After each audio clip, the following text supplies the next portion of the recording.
आपने बांग्लादेश के नागिन डांस सेलिब्रेशन को तो देखा ही होगा। तो आज हम आपको बताएंगे कि कैसे बांग्लादेश का भारत के सामने नागिन डांस करना बहुत भारी पड़ गया और ऐसा क्या हो गया कि पूरी भारतीय टीम ने श्रीलंका के राष्ट्रीय ध्वज को थामकर पूरे मैदान का चक्कर लगाया। तो बने रहिए अंत तक हमारे साथ। यह कहानी शुरू होती है निधास ट्रॉफी 2018 की सेमीफाइनल मैच से, जहां बांग्लादेश का और श्रीलंका का आमना सामना था। जीतने वाली टीम को भारत से फाइनल मुकाबला खेलना था। श्रीलंका ने पहले बल्लेबाजी करते हुए 159 रन बनाए थे। जवाब में बांग्लादेश को अंतिम 5 गेंदों पर 12 रन जीत के लिए चाहिए थे। इस ओवर में 2 गेंद कंधे के ऊपर से गुजर जाती है, जिसे नो बॉल करार नहीं दिया जाता है। इस बात पर बांग्लादेश के कप्तान साकिब काफी नाराज हो जाते हैं और वो अपने खिलाड़ियों से बीच मैदान से वापस आने को कहते हैं। तभी बांग्लादेश के सब्स्टिट्यूट फील्डर मैदान पर घुस आते हैं और श्रीलंकन खिलाड़ियों से उलझ जाते हैं। बात को बढ़ते हुए देखकर अंपायर बीच बचाव करते हैं और जब माहौल शांत होता है तो महमूदुल्लाह चौका और छक्का लगाकर बांग्लादेश को फाइनल में पहुंचा देते हैं। इसके बाद बांग्लादेशी खिलाड़ी काफी ज्यादा उत्तेजित हो जाते हैं और मैदान पर ही नागिन डांस करने लगते हैं। साकिब अल हसन तो अपना शर्ट निकालकर मैदान में दौड़ने लगते हैं और बांग्लादेश के कुछ प्लेयर्स श्रीलंका के प्लेयर से उलझ भी जाते हैं। इस तरह से श्रीलंकन खिलाड़ियों के साथ व्यवहार करना कहीं से भी सही नहीं था, लेकिन इन नागिनों को यह नहीं पता था कि सपेरा हाथ में बीन लिए फाइनल में इंतजार कर रहा है, जो आपकी बीन बजा देगा। तारीख 18 मार्च 2018। यही वह दिन था जब श्रीलंका के प्रेमदासा स्टेडियम में भारत बांग्लादेश के साथ श्रीलंका के बहुत सारे दर्शक मौजूद थे। वजह साफ थी, श्रीलंकन फैंस भारत को जीतते देखना चाहते थे, क्योंकि बांग्लादेश ने उन्हें काफी अपमानित किया था। विराट कोहली उपलब्ध नहीं थे, इसलिए भारतीय कप्तान रोहित शर्मा ने टॉस जीतकर पहले गेंदबाजी करने का निर्णय लिया।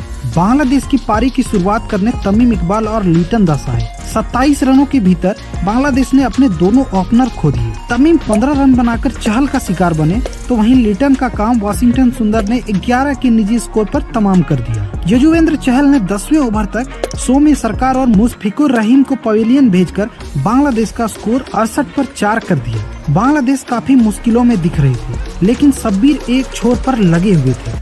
आउट होने से पहले शब्बीर रहमान ने आक्रमण के सामने बेबस नजर आने लगे। यहीं से बांग्लादेश ने शिकंजा कसना शुरू कर दिया। भारत को अंतिम 18 गेंदों पर जीत के लिए 34 रन चाहिए थे और 18वां ओवर लेकर आए मुस्तफिजुर रहमान। स्ट्राइक पर थे दिनेश कार्तिक से पहले बल्लेबाजी करने आए विजय शंकर। उस मैच को विजय शंकर अपने जीवन में कभी भूल ही नहीं पाएंगे, क्योंकि उनके बल्ले से मानो गेंद ने दुश्मनी कर ली थी और देखते ही देखते विजय शंकर मुस्तफिजुर की 5 गेंद बीट कर गए। 133 के स्कोर पर भारत ने अपना 5वां विकेट मनीष पांडे के रूप में उसी ओवर में गंवा दिया। अब भारत यहां से मुश्किलों में को लगा कि कार्तिक सिंगल लेकर स्ट्राइक अपने पास रखना चाहते हैं, इसलिए थर्ड मैन को सर्कल के अंदर रखा, लेकिन कार्तिक ने रैंप शॉट के जरिए इस गेंद भारत को जीत के लिए मात्र 5 रन बनाने थे। अब भारतीय खेमा काफी खुश दिखाई दे रहा था, लेकिन जैसे ही 5वीं गेंद पर शंकर ने छक्का लगाने का प्रयास किया तो गेंद हवा में चली गई। बाउंड्री पर खड़े मेहदी हसन मिराज ने जबरदस्त कैच लेकर भारत को फिर से बैकफुट पर धकेल दिया। इस मैच में न जाने कितनी बार पासा पलटा था। कभी लग रहा था कि बांग्लादेश जीत रही है तो कभी लग रहा था भारत जीत रहा है, लेकिन अब सब कुछ दिनेश कार्तिक के हाथों में था, क्योंकि भारत को ड्रॉ के लिए चौके तो वहीं जीत के लिए छक्के की जरूरत थी। सोमी सरकार ने आखिरी गेंद वाइड यॉर्कर करने की कोशिश की, लेकिन जैसे ही कार्तिक ने बल्ला चलाया तो गेंद कवर्स के ऊपर से फ्लैट 6 के लिए जा चुकी थी। अंतिम गेंद पर छक्का लगाकर कार्तिक ने भारत को एक नामुमकिन सी जीत दिला दी थी। इस जीत के बाद भारत से ज्यादा श्रीलंका के दर्शक खुश दिखाई दे रहे थे। भारत ने नागिन के फन को कुचल डाला था। श्रीलंका के इस अपार समर्थन को देखते हुए भारत ने श्रीलंका के राष्ट्रीय ध्वज के साथ पूरे मैदान का चक्कर लगाया और खेल भावना का परिचय दिया।